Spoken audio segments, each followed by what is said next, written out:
di dalam kelompok itu kita belajar bagaimana untuk menjadi orang Kristen yang betul-betul taat. Nah, kita juga bisa belajar saling peduli, saling mengasihi begitu dalam KTB ini.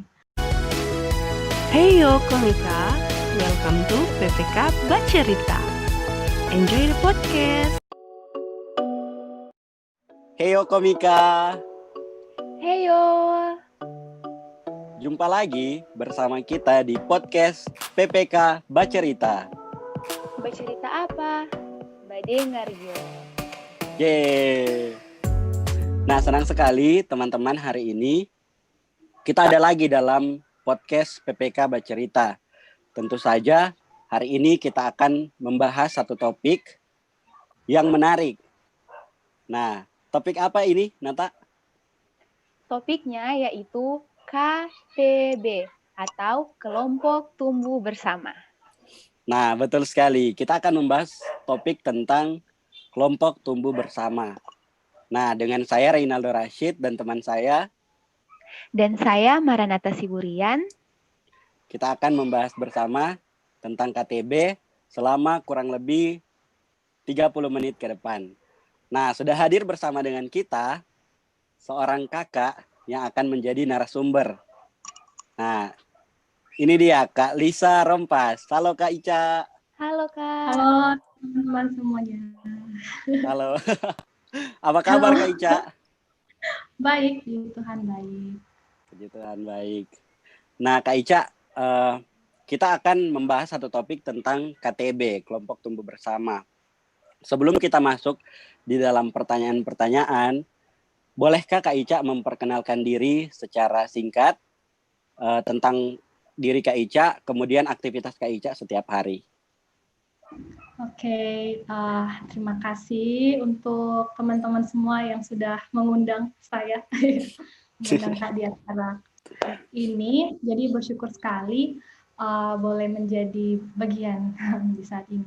Oke, perkenalan, nama Kak Lisa Rompas, gitu. Tapi juga teman-teman bisa memanggil Kak Ica atau Kak Lisa, terserah. Sekarang tinggal di Manado. Aktivitas sehari-hari, kalau dalam pekerjaan itu sekarang sebagai staf perkantas. Khususnya melayani untuk mendampingi mahasiswa. Iya. Lagi yang mau. Jadi Kak Ica ini merupakan seorang staf di Perkantas Regional Sulawesi Utara di bidang pelayanan mahasiswa. Nah, Kak Ica langsung saja. Di sini sudah ada beberapa pertanyaan yang sudah disiapkan. Nah, berbicara soal kelompok tumbuh bersama, menurut Kak Ica, apa sih itu kelompok tumbuh bersama? Atau apa sih itu KTB? KTB? Ya kalau singkatannya ya pasti sudah tahu ya, teman-teman tadi juga sudah sempat dibilang. Kelompok tumbuh bersama. Jadi KTB ini terdiri dari sekelompok anak Tuhan, begitu biasanya idealnya itu 3 sampai 6 orang. Jadi mereka ini sama-sama rindu untuk bertumbuh di dalam iman dan kemudian berkomitmen untuk secara rutin belajar bersama. Jadi ada pertemuan yang kayak kalau bilang baku janji begitu yang baku dapa. Nah, ya, jadi dalam pertemuan ini mereka sama-sama belajar firman Tuhan, terus belajar bagaimana untuk menjadi murid-murid Kristus. Seperti itu KTB. Jadi mungkin tambahan ya, kalau KTB ini merupakan salah satu metode dari pemuridan. Gitu. Sebenarnya kan banyak hal begitu ya yang menolong orang untuk bertumbuh, bisa kita mengikuti ibadah, begitu ibadah persekutuan gereja atau di sekolah. Nah, tapi kalau secara pribadi Kak merasa banyak sekali bertumbuh, khususnya ketika mengikuti KTB ini, karena memang orang-orangnya kan itu lebih lebih sedikit begitu, lebih gampang untuk terbuka, untuk sharing. Mungkin seperti itu ya KTB. Oh iya, betul Kak. Oke. Nah, dari pengertian tadi Kak tentang KTB, kira-kira menurut Kak mengapa sih atau mengapa perlunya atau pentingnya orang ber-KTB? Jadi kira-kira menurut Kak tujuan dari orang KTB itu apa sih? Ya, kalau mau tanya penting nggak penting ya penting sih menurut Kak, karena Kak secara pribadi juga mengalami hal itu ya. Karena kan teman-teman tadi juga sempat bilang kelompok kecil ini, kelompok KTB, merupakan salah satu metode pemuridan Kang. Nah, ketika kita menjadi orang percaya, orang yang sudah ditebus oleh Tuhan begitu, tentunya ada perubahan hidup yang harus kita tunjukkan begitu. Misalnya kita meninggalkan dosa-dosa kita yang dulu, atau kita menjadi pribadi yang lebih baik lagi. Dan pastinya hal ini itu butuh proses, dan namanya proses kan tidak mudah ya teman-teman. Iya, betul Kak. Ya, kita akan sangat tertolong jika ada orang-orang yang boleh mendukung kita begitu. Nah, proses ini biasa dikenal dengan proses pemuridan gitu. Kan kita semua orang-orang yang sudah percaya kepada Tuhan kan dipanggil untuk jadi murid ya. Jadi, nah inilah dikenal dengan proses pemuridan. Jadi terlibat dalam KTB itu kita masuk dalam proses itu. Jadi kita belajar bagaimana menjadi murid. Menjadi murid berarti menjadi seorang yang mengikut Kristus setiap hari. Jadi diubahkan oleh Kristus, diubahkan menjadi yang Kak bilang tadi, pribadi yang lebih baik lagi dalam sikap kita. Dan terlebih juga sama-sama juga mengerjakan apa yang mau Tuhan ingin kita kerjakan. Jadi supaya itu kita semakin bertumbuh, semakin serupa dengan Kristus. Itu sih pentingnya KTB. Gitu. Iya, betul sekali kan Kak. Nah, berbicara tentang pentingnya KTB, seperti yang sudah Kak Ica jelaskan tadi, karena di sini Kak, kita KTB juga, Nata juga sudah KTB, jadi otomatis kita juga sudah merasa bagaimana ada di dalam KTB. Nah, sungguh seperti Kak Ica bilang tadi, sungguh bersyukur bisa ada di dalam KTB karena bisa belajar firman Tuhan, bisa belajar untuk semakin taat kepada Tuhan.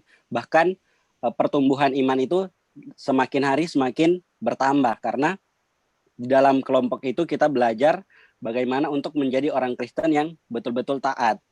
Nah, kemudian ada Kak satu pertanyaan yang pernah saya dapatkan dari adik KTB saya, adik KTB yang karena saya sudah memimpin KTB siswa juga Kak. Jadi ada satu pertanyaan yang dia tanyakan ke saya waktu itu.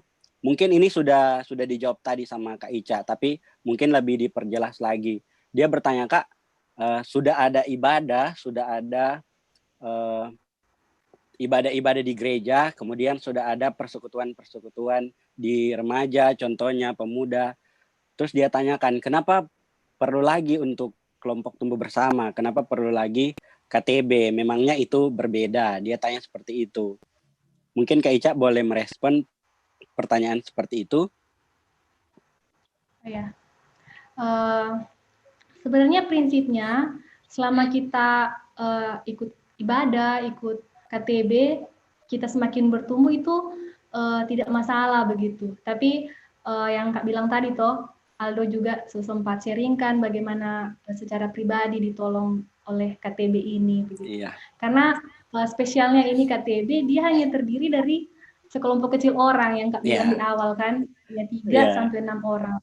Kadang kalau di persekutuan besar itu kan kita hanya ikut ibadahnya saja begitu. Kalau mau lebih terbuka agak kesulitan begitu. Apalagi kalau Kak pengalaman secara pribadi sulit begitu untuk terbuka dengan banyak orang. Tapi ketika ada di KTB ini boleh lebih terbuka. Jadi relasinya itu lebih dekat begitu. Lebih bisa merasakan persekutuan.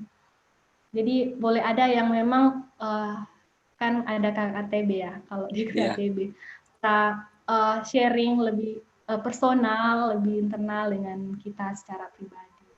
Gitu. Iya, betul sekali, Kak. Nah, Kak, sejauh ini kita membahas apa itu KTB. Nah, kalau dari orang awam, mungkin mereka pasti berpikir, kenapa harus KTB? Apakah KTB ini dilakukan karena perintah Tuhan? Memangnya ada ayat-ayat yang mendukung soal KTB ini? Atau dasar-dasar Alkitab yang mendukung soal kita harus ada di dalam KTB? Atau kita harus ada di dalam pemuridan? Menurut Kak Ica, adakah ayat-ayat yang mendukung tentang KTB ini, Kak? Ya. Kalau mau tanya ayat, sebenarnya banyak ya teman-teman. Bisa juga menjawab sebenarnya pertanyaan yang Aldo tadi begitu. Kenapa harus KTB? Sebenarnya kalau mau bilang di Alkitab, kita itu mencontoh teladan yang diberikan Tuhan Yesus gitu. Kan apalagi kalau kita baca kitab Injil ya. Bagaimana Tuhan Yesus memilih ke-12 murid. Jadi di situ digambarkan bahwa Yesus menginvestasikan sebagian besar waktunya, tenaganya, perhatiannya untuk murid-muridnya ini. Jadi di sini kita bisa melihat Tuhan pun ingin relasi yang personal begitu dengan orang yang dilayaninya. Nah, Kak sempat ikut suatu kegiatan begitu ya. Iya. Nah, tentang kelompok kecil juga kebetulan membahas hal ini.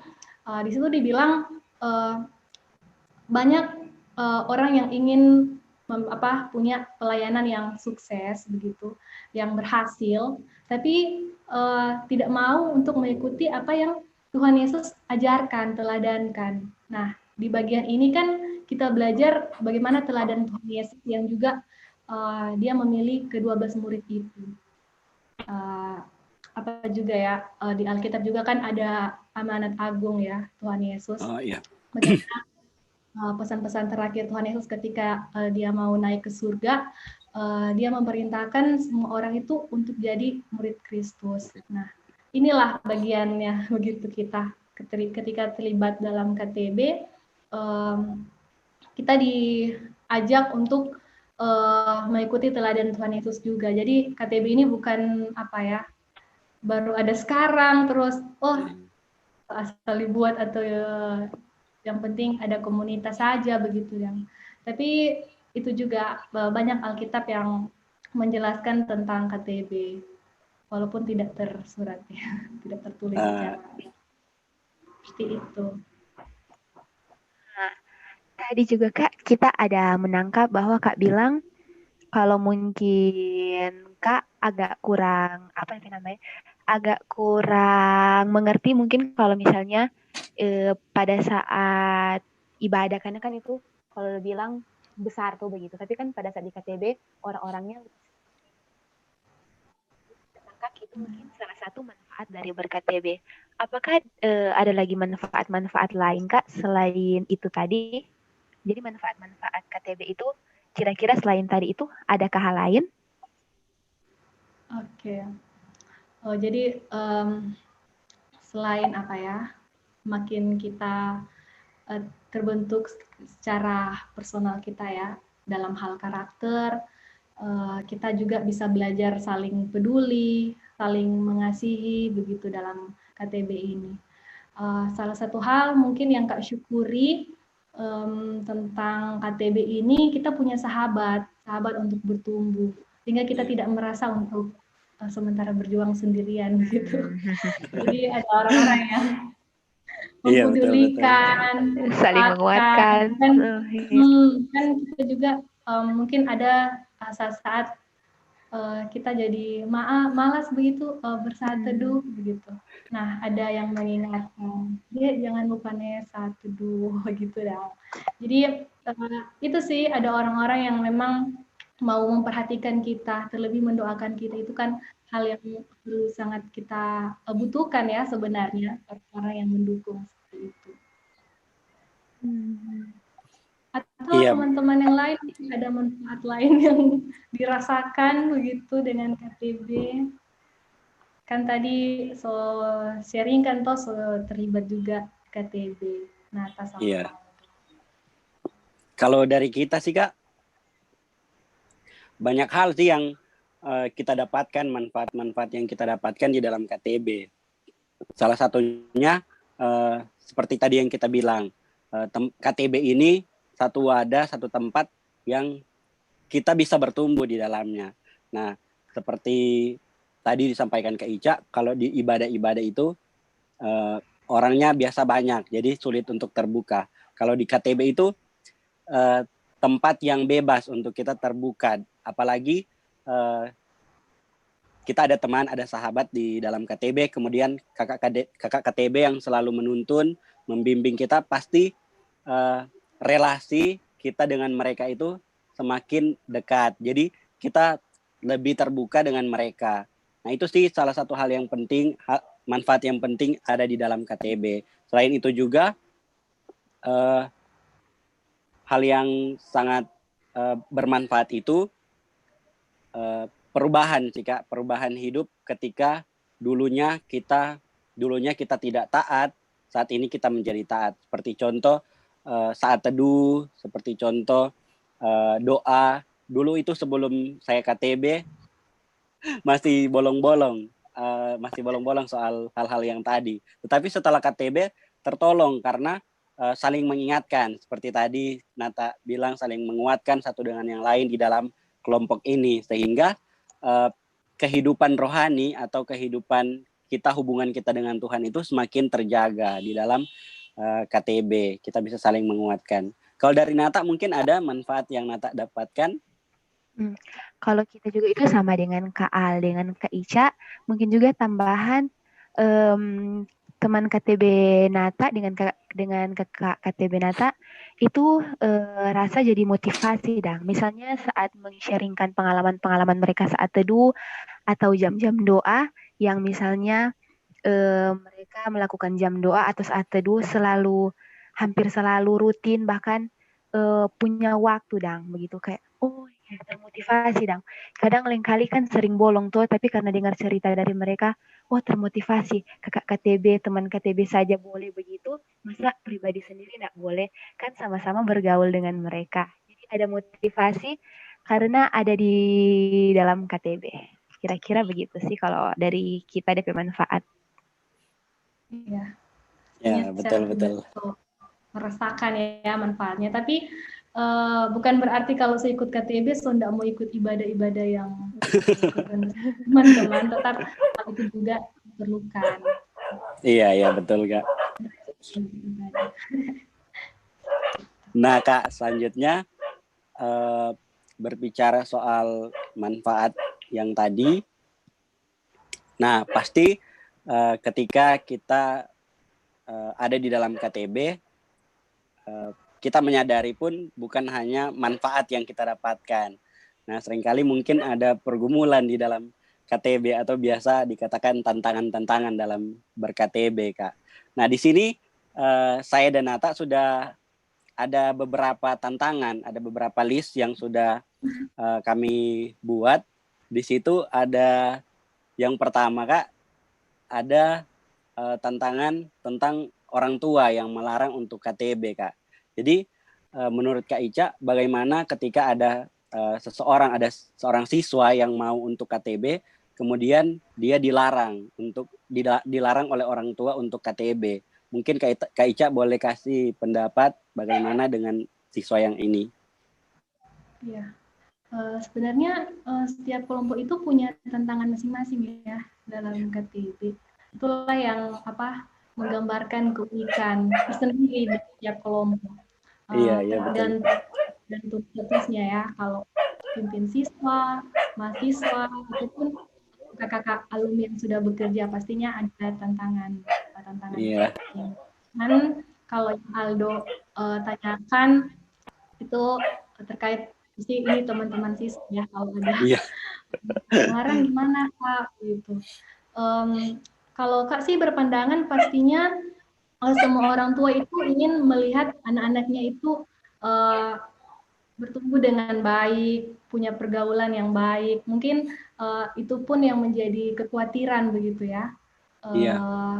Di orang tua yang melarang anak-anaknya begitu untuk KTB, mungkin apa ya, takutnya nanti anaknya tidak konsen belajar gitu, cuman Iya, iya. berkumpul-kumpul di kelompok. Kita nggak tahu ya, mungkin hal seperti itu yang menjadi kekhawatiran dari orang tua. Cuma yang prinsipnya yang pasti orang tua ingin yang terbaik bagi anaknya. Nah, untuk menjawab hal ini, mungkin Kak berpandangan ya siswa ini yang mau ikut kelompok tumbuh bersama ini, dia harus punya cara hidup yang baik di rumah, gitu.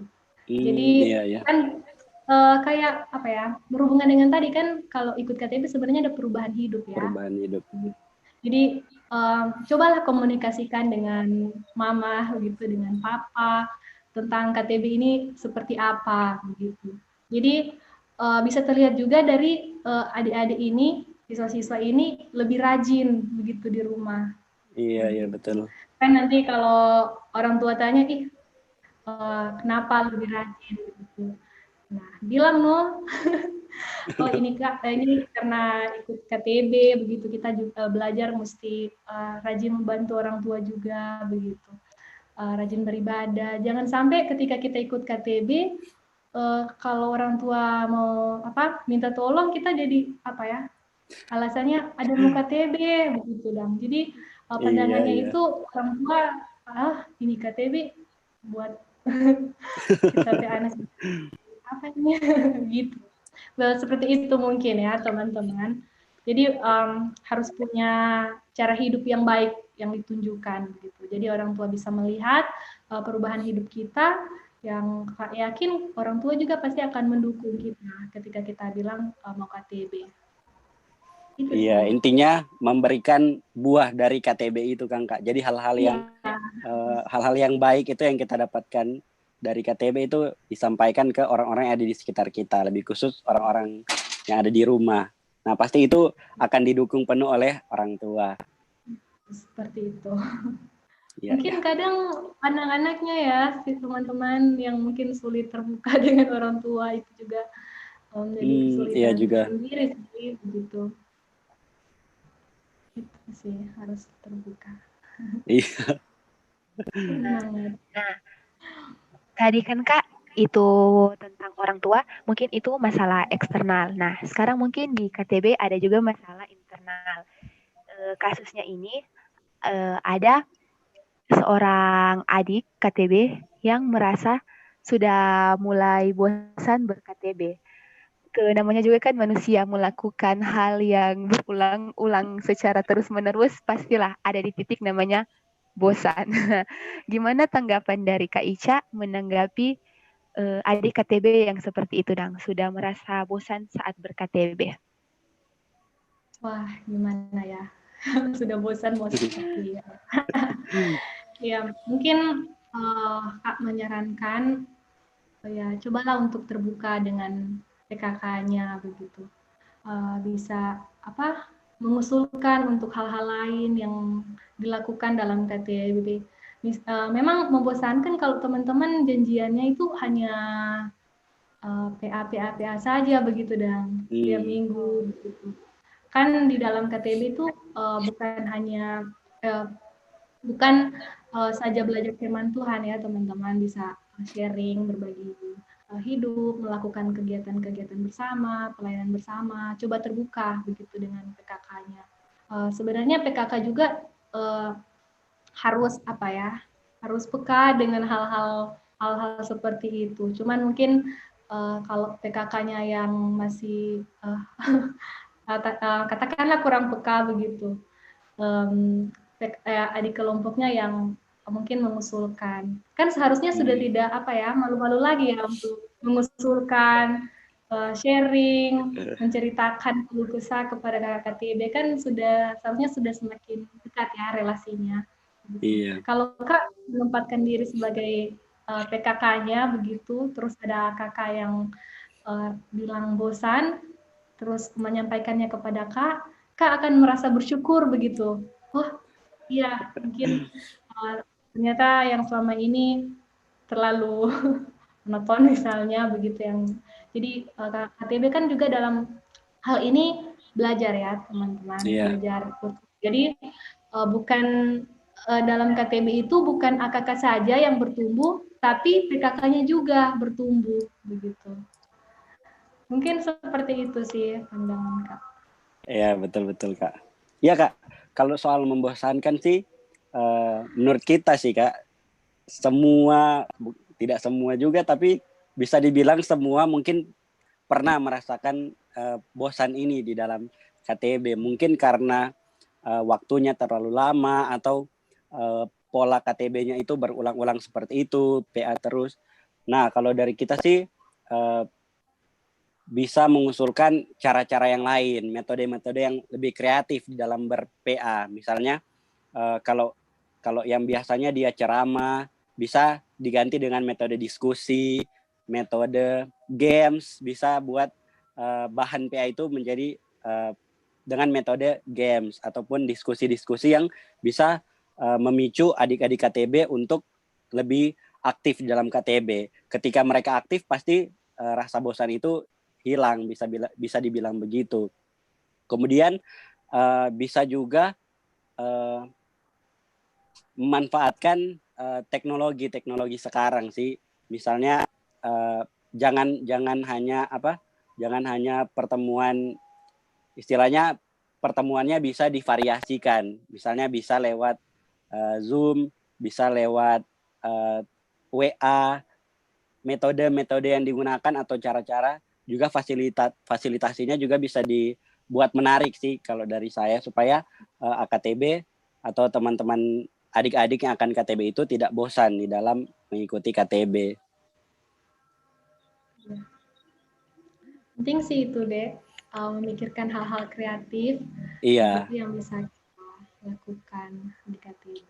Cuman Kak berpandangan ya, selama orang itu berkerinduan untuk bertumbuh, dia pasti akan memperjuangkan gitu. Iya betul. Bosan-bosan lah gitu. Jangan bosan-bosan. Yang lain. Jadi ternyata ada banyak cara Kak Kang untuk memvariasikan model-model ber-KTB agar tidak monoton seperti itu. Iya. Oke. Pertanyaan berikut, mungkin tadi kan tentang adik KTB. Nah, sekarang pemimpin KTB-nya ini. Mungkin kalau masalah dari pemimpin KTB-nya, kasusnya ini mungkin Kak mau diangkat sedikit cerita. Kak, kakak KTB saya sudah sibuk. Misalnya entah dia sibuk kalau masih mahasiswa kuliah, atau kalau misalnya dia sudah selesai, dia mungkin bekerja. Nah, kalau misalnya kasusnya kakak KTB-nya yang sudah sibuk, bagaimana tanggapan dari Kak Ica? Ini pemimpin KTB ini yang sibuk. Seharusnya sih sesibuk-sibuknya kakak KTB, ketika dia telah berkomitmen untuk memimpin kelompok kecil, dia harus menyediakan waktu untuk adik-adik kelompoknya. Itu sih deh harga yang harus dibayar begitu. Apalagi seorang PKK ya, dia punya tanggung jawab untuk menolong AKK-nya untuk bertumbuh begitu. Jadi kalau Kak pikir kalau tadi Nata bilang KKTB-nya sibuk, ya lihat lagi komitmennya begitu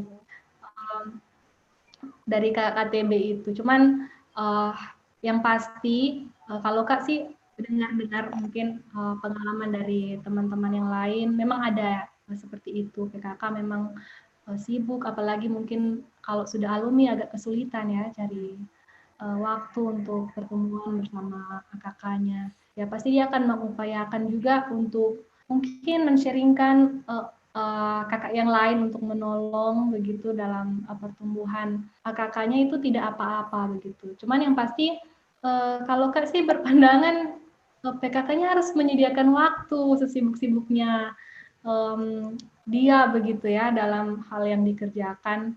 Kita sih kan semua dikasih 1 kali 24 jam ya sama. Iya. Jadi Kak tetap ada begitu walaupun sibuk, Kak juga belajar ketika kita mau memberi diri, mau berkomitmen, hal yang harus dikorbankan ya kenyamanan dirinya kita begitu. Kan kita tidak mungkin ya sibuk 24 jam. Jadi mungkin kita janjian dengan AKK itu misalnya jam 5 begitu. Terus PKK-nya kerja pulangnya jam 4 begitu ya. Sampai di rumah mungkin siap-siap dulu atau pasti lelah ya begitu. Lelah terus tapi sudah janjian nih dengan AKK maunya tidur dulu, istirahat dulu, rehat dulu. Tapi ada janjian. Jadi mungkin itu harga yang harus dibayar, kenyamanan diri yang ditunda. Maksudnya demi untuk bertumbuh ya, bertumbuh bersama. Sehingga agak sulit untuk menyarankan gimana kalau kakak KTB-nya yang sibuk begitu. Selama kakak KTB merindukan adik-adik kelompoknya bertumbuh, kak pikir kakak KTB itu akan berusaha memikirkan bagaimana AKK-nya tetap bertumbuh, walaupun nantinya bukan pertemuan itu mungkin bukan bersama kakak itu atau gimana lah begitu. Yang penting kakak KTB ini harus betul-betul komit ya, harus mengerjakan. Intinya harus ingat komitmen kan Kak, berarti kakak KTB-nya itu. Iya. Nah, betul sekali sih Kak. Ingat lagi komitmen, kenapa kita harus memuridkan, kenapa kita harus melihat bahwa adik-adik itu harus dituntun, harus dipimpin dalam satu KTB. Karena kembali lagi tujuannya supaya kita bisa hidup serupa sama dengan Kristus dalam pemuridan tersebut. Nah, saat ini Kak, ada mungkin satu pertanyaan terakhir, ya mungkin ini pertanyaan terakhir tentang apa istilahnya Kak, kewajiban kita dalam ber-KTB itu sebenarnya Kak berapa kali, istilahnya misalnya 1 bulan itu baiknya kita KTB berapa kali begitu Kak, apa ya istilahnya estimasi waktu begitu, mungkin baiknya kita KTB itu 1 bulan berapa kali sih Kak biar kualitasnya itu terlihat Kak?